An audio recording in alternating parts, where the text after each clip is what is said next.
Lesson को शुरुआत करने से पहले मैं आप लोगों को अपने जेईई के पेड प्लान के बारे में बताना चाहता हूं। बेसिकली हम लोगों ने 4 सब्जेक्ट के लिए अपने पेड प्लान लॉन्च किए हैं, जो कि RBWM, IEFS, PPB and AFM।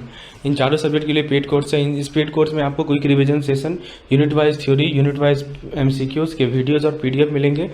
यदि आप इस प्लान को, हमारे पास 2 प्लान है जिसमें से आप कोई भी ऑप्ट कर सकते हैं। यदि आपको वीडियोस PDF दोनों चाहिए तो ₹500 पर सब्जेक्ट पड़ेगा। यदि केवल PDF चाहिए तो ₹200 पर सब्जेक्ट पड़ेगा।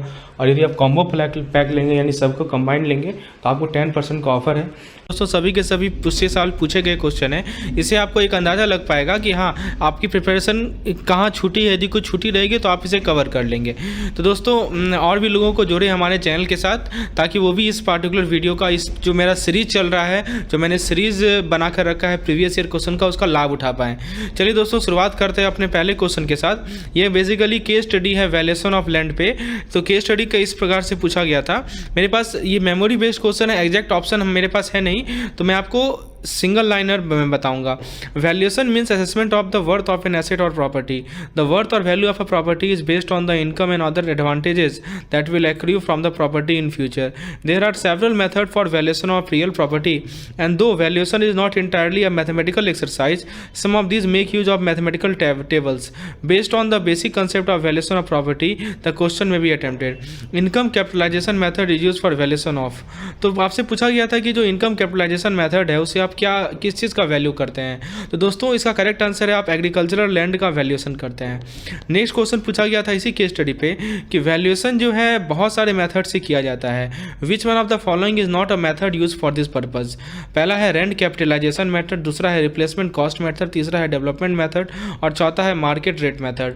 तो दोस्तों वैल्यूएशन का टॉपिक बहुत इंपॉर्टेंट है। आप यूनिट 19 देख लें अपने रिटेल बैंकिंग का, मैंने भी थ्योरी नोट्स प्रोवाइड किए हैं, उसको भी आप देख सकते हैं। तो पूछा गया है कि कौन सा वैल्यूएशन मेथड नहीं है।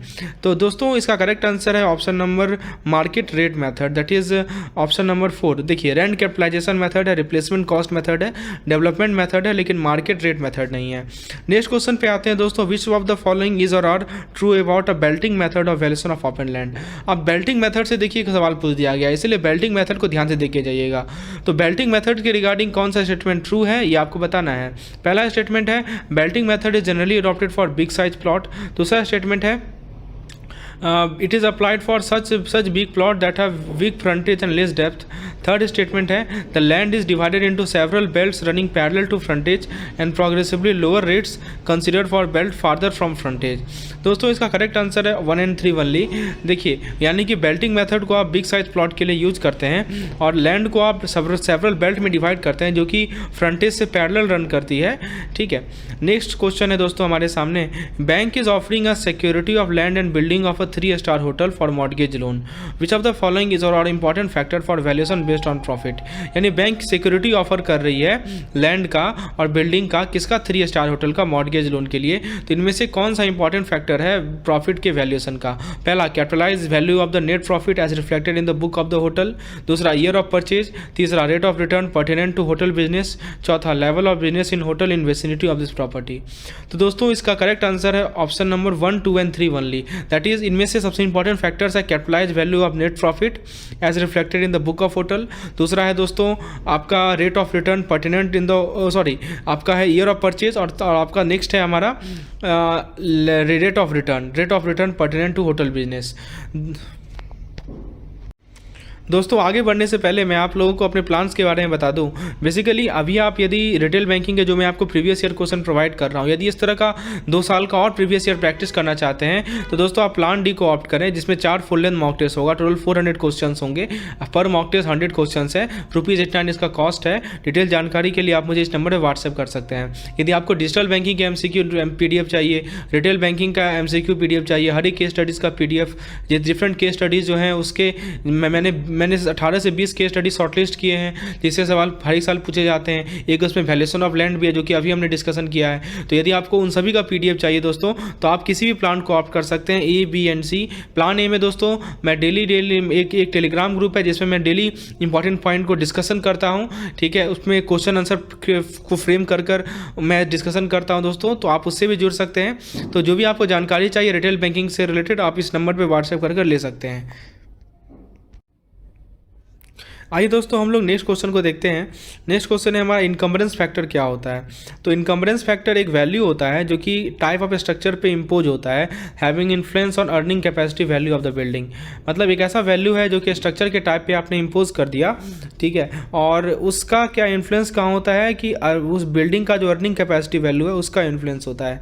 नेक्स्ट क्वेश्चन दोस्तों आपको डाटा दिया गया था, let me show you the data more clearly. Let me show you the data more clearly.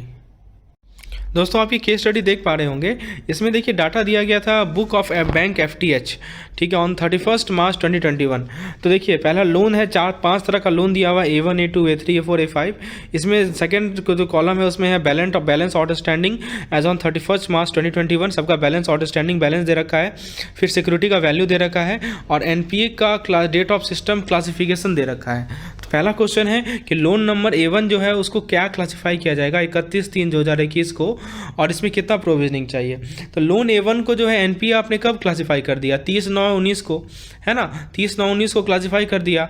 और अब A1 को जो है 21 में क्या करेंगे बताइए। तो एक साल तो लगता है अनस्टैंडर्ड, तो 20 तक तो अनस्टैंडर्ड रहेगा और 20 से 21 में वो डाउटफुल में आ जाएगा। तो डाउटफुल कब क्लासीफाई हो जाएगा, और डाउटफुल का प्रोविजनिंग कितना होता है दोस्तों।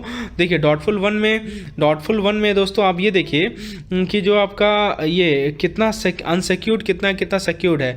तो 3,75,040 रुपया आउटस्टैंडिंग बैलेंस था, उसमें से सिक्योरिटी कितना है 1,85,000 का, तो उसको सब्ट्रैक्ट कर लीजिए तो आपको मिल जाएगा अनसिक्योर्ड मिलेगा 1,90,400, सॉरी 1,90,040। तो दोस्तों प्रोविजनिंग जो होता है आपको पता है डाउटफुल वन में जो आपका सिक्योर्ड पोर्शन है, ठीक है, उस पर उसका 25% होता है और अनसिक्योर्ड का 100% होता है। तो 1,90,040 का तो 100% होगा और 1,85,500 का 25% होगा। तो यदि आप दोनों को जोड़ेंगे तो आपको मिलेगा 2,36,290। देखिए इस तरह का केस स्टडी पूछा जाता है, इसलिए प्रोविजनिंग को देख के जाइए। आपने BFA में पढ़ा था, प्रोविजनिंग रेट को ध्यान रखिए। नेक्स्ट क्वेश्चन है दोस्तों, loan account number A2 is the account of a micro enterprise, CGT MSE guarantee cover to the extent of 75% available. तो इस अकाउंट को कितना प्रोविजनिंग चाहिए। तो दोस्तों A2 जो है वो आपका माइक्रो इंटरप्राइज है, CGT MSE गारंटी 75% है, तो उसको कितना प्रोविजनिंग चाहिए। तो दोस्तों A2 में आप देखिए, A2 में जो आपका आउटस्टैंडिंग बैलेंस है वो 8,40,600 है। इसमें सिक्योरिटी का जो वैल्यू है वो 3,27,000 है और NPA आपने इसे 30 जून 2018 को NPA घोषित कर दिया था। तो दोस्तों इसमें आपका इस अभी के आप देखिए 2021 की बात हो रही है ना, तो ये आपका डाउटफुल 2 में चला जाएगा और डाउटफुल 2 में जो आपका आउटस्टैंडिंग में से यदि आप सिक्योर्ड वैल्यू को माइनस करेंगे तो आपको अनसिक्योर्ड मिलेगा। तो अनसिक्योर्ड मिलेगा कितना, 5,13,600।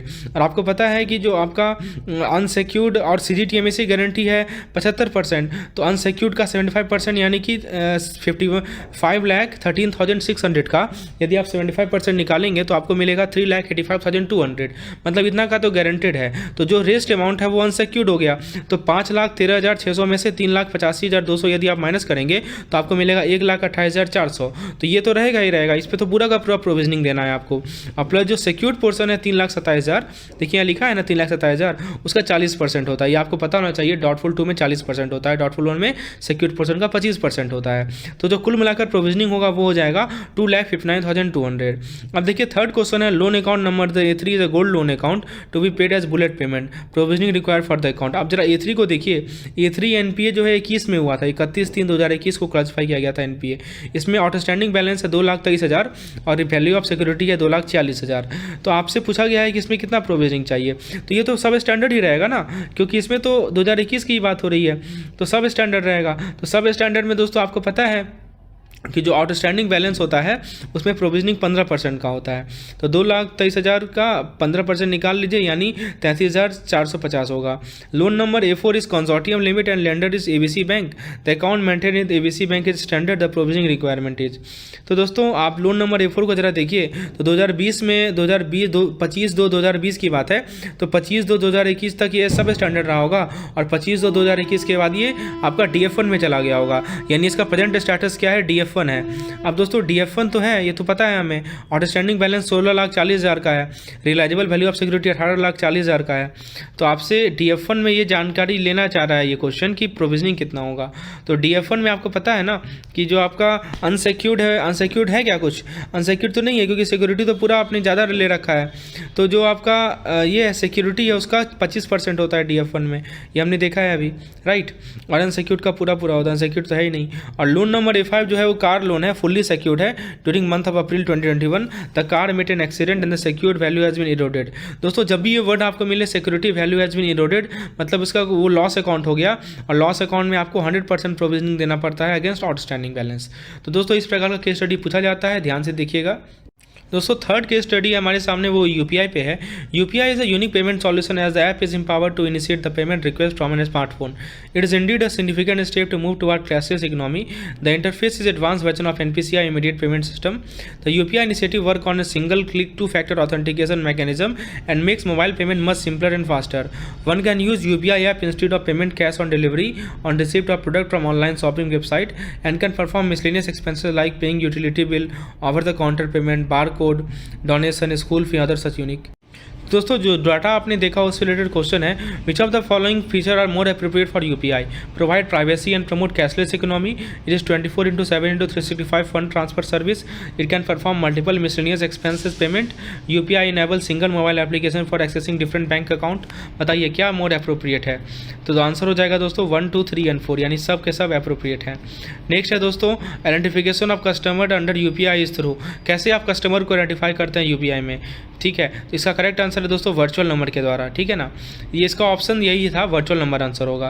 What is the monetary ceiling for payment withdrawal available in single transaction under UPI payment solution? मतलब एक सिंगल ट्रांजेक्शन में कितना मॉनेटरी लिमिट है विड्रॉल का या पेमेंट का? दोस्तों 2 लाख का लिमिट है। नेक्स्ट क्वेश्चन है, केस स्टडी है, the need for home loan arises not because property prices are heading up upward all the time but because home loan make good sense from a long term saving perspective.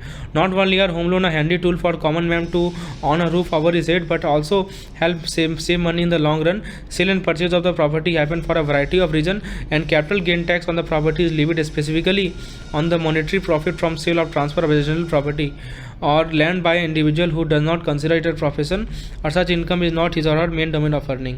ये तो data आपको दिया हुआ है। As per RBI guideline wide circular number dated इतना, what is the risk weight applicable on individual housing loan where loan to value ratio is greater than 80 and less than 90?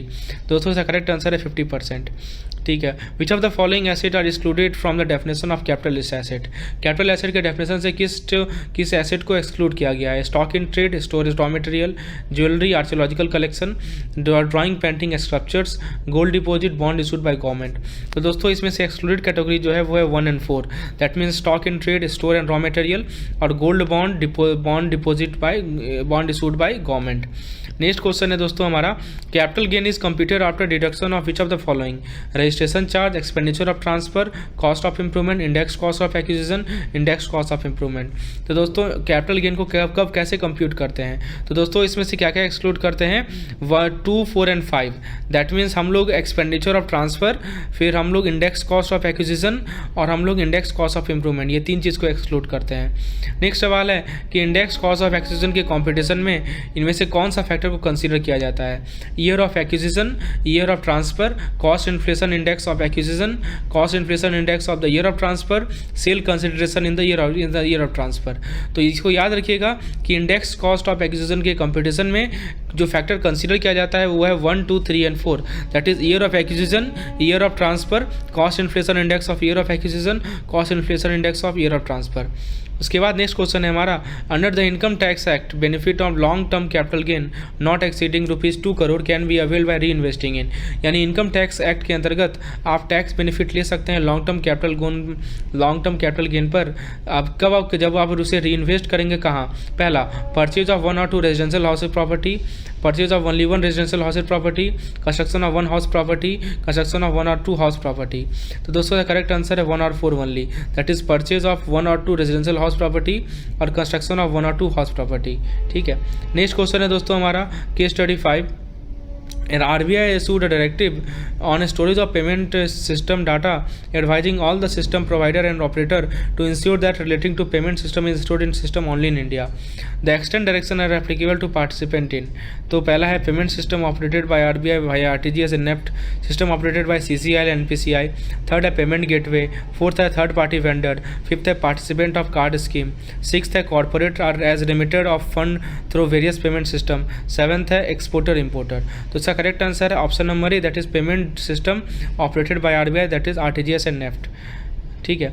उसके बाद दोस्तों हमारा नेक्स्ट क्वेश्चन है, which of the following is not included in the payment data to be store in India.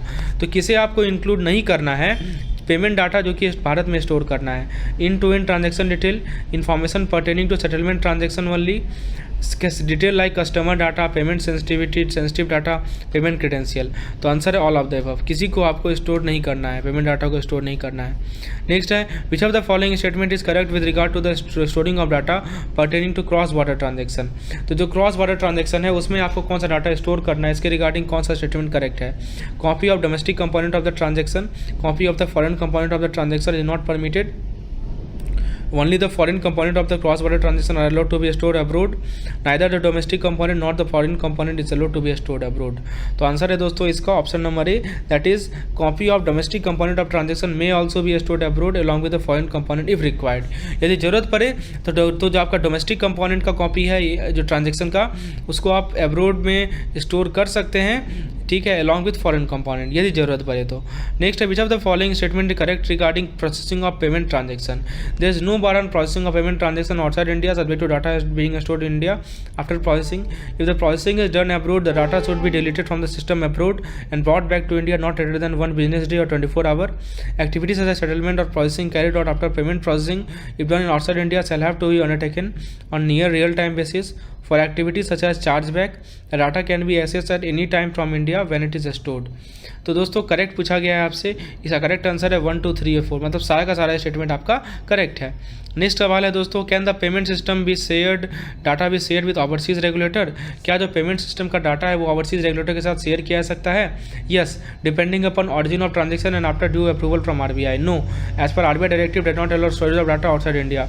Yes, depending upon the nature of transaction and with due approval from the board. Yes, only NPCI authorized. Option D कर रहा है दोस्तों, केवल NPCI authorise है ऐसे decision को लेने के लिए. इसका सही आंसर है दोस्तों ऑप्शन नंबर ए, कि और ट्रांजेक्शन कहाँ से ऑरिजिन हो रहा है और आपको RBI से अप्रूवल लेना पड़ेगा इसके लिए, तभी जाके आप डाटा को पेमेंट सिस्टम के डाटा को शेयर कर सकते हो ओवरसीज रेगुलेटर के साथ. ठीक है. नेक्स्ट है दोस्तों, मनी का टाइम वैल्यू होता है. 1 रुपये जो आज आपके पास है वो ज़्यादा वैल्यूबल है 1 साल के बाद 1 रुपये जो होगा, ये तो पता ही है आपको. क्वेश्चन पे आते हैं. ABC limited currently has 55,000 employ. The company expect a compounded growth of 5% per year on the strength. How many employee will ABC Limited have in 10 year? तो दोस्तों F is equal to 8 times 1 + R whole to the power n को apply कीजिए. ए आपका 5000 employ है अभी. ठीक है. R आपका 5% है और T आपका 10 ईयर होगा, तो 1 + 0.5 टू द पावर 10. इसको सॉल्व करेंगे तो आपको 8145 मिलेगा. नेक्स्ट क्वेश्चन है, Mister X promises Mister Y that he would give him ₹1 lakh after 3 year. मतलब मिस्टर एक्स ने मिस्टर वाई को प्रॉमिस किया कि वो 1 लाख रुपया 3 साल के बाद दे देगा. तो उस अमाउंट का प्रेजेंट वैल्यू कितना है, इंटरेस्ट रेट 10% पे. तो आपको बताइए present value is equal to future value divided by 1 + R whole to the power n. तो आपका जो ये फ्यूचर वैल्यू है वो 1 लाख है और इंटरेस्ट रेट 10% है, तो 1.1 हो जाएगा और टाइम है 3 ईयर, तो पावर 3 हो जाएगा, तो 75131 होगा. नेक्स्ट क्वेश्चन है, आपको 72 रूल को अप्लाई करना है और आपको बताना है कि जिसको कि कहता है कि 10 साल में जो है 1 रुपया डबल हो जाएगा. ठीक है. What is the applicable rate of interest compounded annually. आप यदि एनुअली कंपाउंड करेंगे तो double in 10 year and 6 month, मतलब डबल कब हो रहा है, 10 साल और 6 महीना लगा रहा है 1 रुपया को डबल होने में. तो आपको बताना है कि रेट ऑफ इंटरेस्ट क्या होगा. तो दोस्तों 1 रुपया का जो वैल्यू है वो कितना हो जाएगा, 1.06068 टू पावर 10 1.94. तो 6 महीना में क्या हो जाएगा, अप्रॉक्सिमेटली 0.2 डबल हो जाएगा. नेक्स्ट सवाल है दोस्तों, mister AB the father of mister X has assured to provide ₹5 lakh each for 6 year upon his retirement 1 year from now. मतलब मिस्टर AB जो है मिस्टर M का फादर है, उसने एज्यूर किया कि वो 5 लाख हर एक साल देगा 6 साल तक upon his retirement 1 year from now, आज के 1 साल बाद से. ठीक है। The first payment will be made on the date of retirement assuming the present interest rate of 10% per annum what is the present value of amount promised. तो ये ordinary annuity का फॉर्मूला आपको याद रखना चाहिए दोस्तों, ठीक है। ऑर्डिनरी एन्युटी का फॉर्मूला जरूर देख के जाइएगा, प्रेजेंट वैल्यू कैसे निकाला जाता है। उसी तरह ये देखिए, ये सवाल है आपका, ये आपका डेप्रिसिएशन से सवाल पूछा गया था, आपको रिटर्न डाउन वैल्यू मेथड पे सवाल है ये, ठीक है। तो इसको देख लीजिएगा, एसएलएम मेथड और डब्ल्यूडीवी मेथड को अच्छे से देख के जाइएगा, इससे सवाल पूछा जाता है, ठीक है दोस्तों। उसके बाद मैं आपको नेक्स्ट क्वेश्चन बताता हूँ कि ये सब तो उसी पे बेस्ड सवाल है। As per policy guideline of your bank, vehicle loan are granted for purchase of new और old car against the prime security of the vehicle for a maximum amount of 90% of on road price rounded up to near 1000। यहाँ देखिए लिखा है कि जो on road price है उसका 90% maximum amount तक आप लोन गारंटी ग्रांट करते हैं। Registration charge, road tax, insurance premium में रोड, ये सब चीज़ आपको ऑन रोड प्राइस में ही अंदर आता है। जब आप लोन अमाउंट को एसेस करते हैं तो बैंक इंश्योर करती है कि बोरोवर का जो टेक होम सैलरी है वो ग्रॉस सैलरी का 50% से नीचे नहीं जाए, ठीक है। आपके ब्रांच को एक एप्लीकेशन रिसीव हुआ एक स्कूल टीचर से जिसका ग्रॉथ मंथली सैलरी है 62,000। देखिए ये क्वेश्चन आपका व्हीकल लोन से है, केस स्टडी। एग्जिस्टिंग डिडक्शन है LIC प्रीमियम 3,000, PF लोन है 4500, PF रिकवरी है 4100, एक्स शोरूम प्राइस है कार का 6,32,700, व्हीकल इंश्योरेंस प्रीमियम है 7,320, रोड टैक्स पर 15 ईयर है, 15 ईयर है 21,600 और रजिस्ट्रेशन फ़ी है 1900। ये सब डाटा आपको दिया गया है, आपको ऑन रोड प्राइस बताना है। तो दोस्तों ऑन रोड प्राइस में लिखा हुआ है ना, यहाँ पढ़िए। ऑन रोड प्राइस में क्या क्या आता है, रजिस्ट्रेशन चार्ज आता है, रोड टैक्स आता है, इंश्योरेंस प्रीमियम आता है। रजिस्ट्रेशन चार्ज कितना है दोस्तों, रजिस्ट्रेशन चार्ज है 1900, रोड टैक्स कितना है 21,600, व्हीकल इंश्योरेंस प्रीमियम कितना है 7,320, सबको जोड़ दीजिए, ठीक है। और प्लस जो आपका 6,32,700 है वो तो रहेगा ही, राइट। 6,32,700 जो कि आपका एक्स शोरूम प्राइस है वो तो रहेगा ही रहेगा, ठीक है। तो ये तो आपका टोटल अमाउंट आएगा 6,63,520। एक चीज़ यहाँ लिखा हुआ था दोस्तों, पढ़िए लास्ट शुरू लाइन में कि जो आपका मैक्सिमम अमाउंट है 90% of on road price round of, तो आपको 90% इसका निकालना पड़ेगा, तो आपको मिल जाएगा 5,97,160, यही आपका ऑन रोड प्राइस हो जाएगा, ठीक है। उसके बाद दोस्तों नेक्स्ट क्वेश्चन पूछा गया था, the maximum amount of loan based on road price alone that can be considered if the condition of on take home pay is ignored. मतलब आप जो टेक होम पे वाला कंडीशन को इग्नोर कर दीजिए तो कितना लोन ऑन रोड प्राइस पे मैक्सिमम लोन सैंक्शन किया जा सकता है, ठीक है। तो इसका आंसर है दोस्तों option number C, that is 5,97,000 को सैंक्शन कर सकते हैं हम। The maximum EMI amount that is available for repayment of the loan if condition on take home pay is applied. तो इसका आंसर है दोस्तों option number D, that is 19,400। दोस्तों एक क्वेश्चन है कि the security interest will be created on the vehicle by way of. तो आप सिक्योरिटी इंटरेस्ट जो है व्हीकल पे कैसे क्रिएट करते हैं, तो इसका ऑप्शन है assignment, pledge, hypothecation, marking, lien on नेबुलासी बुक। तो करेक्ट आंसर है दोस्तों इसका हाइपोथिकेशन। नेक्स्ट है कि creation of charge to be registered with CERSAI only, RTO only, sub registered office both ANB। दोस्तों इसका करेक्ट आंसर है आपको चार्ज का क्रिएशन को रजिस्टर्ड करवाना है दोनों से, सरसई से भी और RTO से भी, ठीक है। सिंगल क्वेश्चन पे आते हैं, what is the maximum amount of per transaction limit permissible under MPS। तो वो है दोस्तों 2 लाख। नेक्स्ट क्वेश्चन है दोस्तों, the cash withdrawal limit on POS terminal using debit card is. तो जो आप डेबिट कार्ड से POS टर्मिनल में डेबिट कार्ड यूज करते हैं उसमें कैश विड्रॉल लिमिट कितना है, तो दोस्तों 200 per day card in all centre, sorry 2000। Next है suitability of business model of approach of bank depends upon business mix, corporate strategy, business objective. तो यदि किसी बिजनेस मॉडल का सुटेबिलिटी या अप्रोच किसी बैंक किस बात पे डिपेंड करता है, बिजनेस मिक्स पे, कॉर्पोरेट स्ट्रेटजी पे या बिजनेस ऑब्जेक्टिव पे, तो आंसर है दोस्तों तीनों पे, ठीक है। Characteristics of RTGS transaction are remittance are communicated through structure messaging process, settlement is done on gross basis, beneficiary branch is identified by MICR code, remittance are being communicated on real time. तो दोस्तों RTGS का क्या characteristics आपको बताना है, तो इसमें देखिए 3 ऑप्शन को, तीसरा ऑप्शन को हटा दीजिए कि beneficiary branch identified by MICR code, this is wrong. बाकी 1, 2 और 4 आपका सही है। नेक्स्ट है the agreement drawn between government of India and USA to improve the international tax compliance and to implement FATCA of the US is referred as. तो उस agreement को क्या कहते हैं, उसे कहते हैं दोस्तों inter governmental agreement. Next question है demat account can be open with bank, share broker, depository participant, DP कहते हैं उसे, या डिपोजिटरी। तो डीमैट अकाउंट को आप खोल सकते हैं बैंक के साथ और शेयर ब्रोकर के साथ, और साथ ही साथ आप DP के साथ भी खोल सकते हैं। नेक्स्ट क्वेश्चन है दोस्तों कि the benefit accruing to the bank in implementing an effective CRM include. तो आपको यदि एक इफेक्टिव CRM को इम्प्लीमेंट करना है तो बैंक को क्या क्या बेनिफिट मिलता है। It helps to manage multi delivery channel in better way, it helps to detect और prevent fraud in retail segment, it helps to understand customer life time value through the structured data, it increase in share of wallet from customer, it helps to take on completion as CRM result in more customer focus and retention. दोस्तों इसका correct answer है हमारा 1, 3, 4 and 5, 2 को छोड़ दीजिए। It helps to fraud detection को छोड़कर बाकी आपका सारा स्टेप होगा इसमें।